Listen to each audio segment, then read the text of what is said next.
Hey, this is Andy with Rocket City Pinball. Today I have for you my Fire Shield Light Enhancement for Dungeons & Dragons.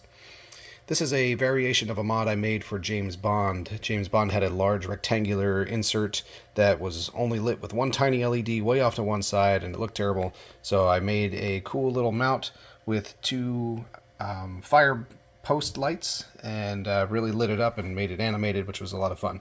So over here on Dungeons & Dragons, we have a similar size insert here for the shield, and it's got one small LED in the middle that lights it up. It lights up okay, so it's not that bad, but I would like to see more light distributed throughout this whole thing, and we can make it more fun because by using fire bulbs instead of standard bulbs, we can actually make this animated. So it's pretty cool because then when your shield is activated, it'll be very attention getting and very exciting as that kind of a moment is.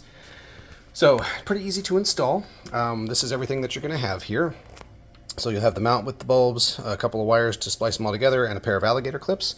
Some people don't like using alligator clips for mods, but that's why I've designed these cool little mounts, because the light here, it's not a traditional bulb, it's a small surface-mounted LED on a circuit board.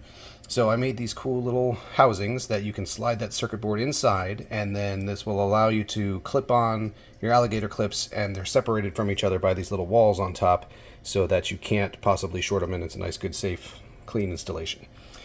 So your first step on Dungeons & Dragons to install this is to take your balls out of the game, because we need to lift up the playfield. You could pull this out and work on it from underneath if you choose to, but it might be easier just to lift the playfield up. Now when you do this, your game should have 3 balls already stashed inside the dragon. Those balls are safe. When you lift up the playfield, they'll stay contained. They're not going to fall out or anything. But you do have to take the other 5 balls out. So if you have a cool little pinball corral from my buddy John at Space Coast Pinball, you can drop the balls in there and then go ahead and lift up the playfield. Okay, so here's the playfield up, and of course this is the light we're talking about right here. So you can see you have one tiny little LED board. There's a small LED on that surface, and that's lighting up that whole insert. So we're going to make some improvement here. Now, of course, we're dealing with power, so we should cut that off. So turn off the power to your game, and then your next step is to use a flathead screwdriver or a 1/4 inch nut driver and remove this screw.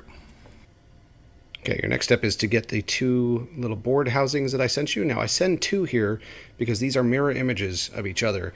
And when you look at the board, these housings can only go over the board in one direction. And I've seen these wires soldered from either direction on the board. As a matter of fact, I have another video where I installed a different lighting corrector over here, and this board used the one labeled B, but this one here is going to use the one labeled A. So there you go. You don't know which one you're going to get, so that's why I send you a pair. So you figure out which one fits. You need to notice, you'll see it says wires on one side, clips on the other, so you should be entering, the board should be entering the housing on the side that says wires, because the wires will be sticking out that side when you're done. I can't really do this well with one hand. Let's see if I can get it started at least there. So you see I have it started, so this should slide right inside there, and you see I've got a barrier built in between the 2 solder pads to allow you to stick this all the way in. Now when you put it in, you do want to have it come all the way the full depth inside. So you may need to get a screwdriver or some thin tool and push it all the way in. I definitely can't do that with one hand, so I'm going to pause the video. Okay, so once I focus there, now you can see that the board is all the way inside, and the reason you need it all the way in is so that you can get your maximum reach with the alligator clips, because you're going to come in with your clips now. The orientation of the clips does not matter for these bulbs, so you're good to go either way, but you want to make sure you get as much of the clip sticking out of the sleeve as you can. And you're going to open them up, and you're going to feed them in here like so, which again is hard with one hand, but this installation is going to be too short. I have to push it all the way into the base of the jaws, so it's reaching all the way inside, touching that solder pad inside.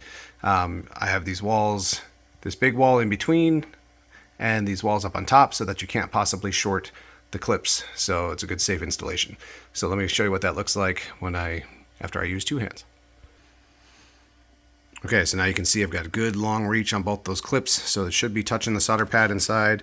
Can't really see it with this lighting here, but if you go and turn your lights on to the game and you find that the light doesn't seem to be working, you can verify that you'll see the light shining through the board right here But if these lights aren't on, this one is, but these are not, that means that you've got a bad connection here, so you'll need to readjust and try to reach in a little bit deeper with the clips.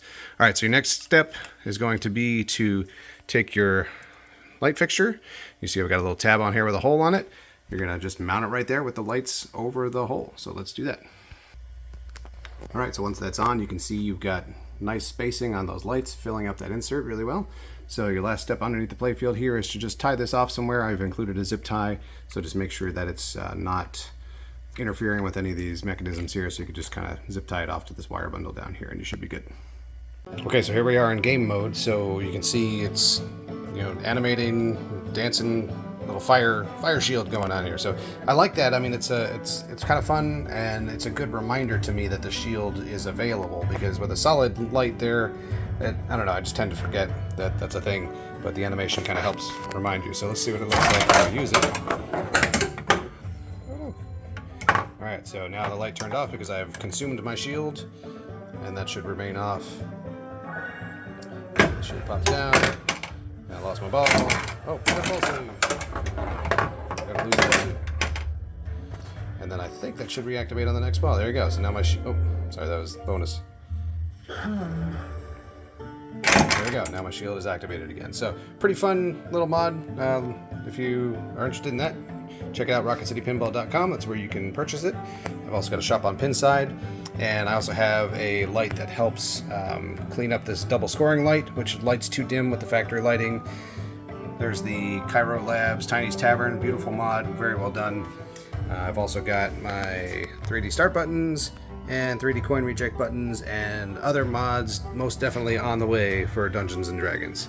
So again, this is the Fire Shield Light Enhancement from Rocket City Pinball.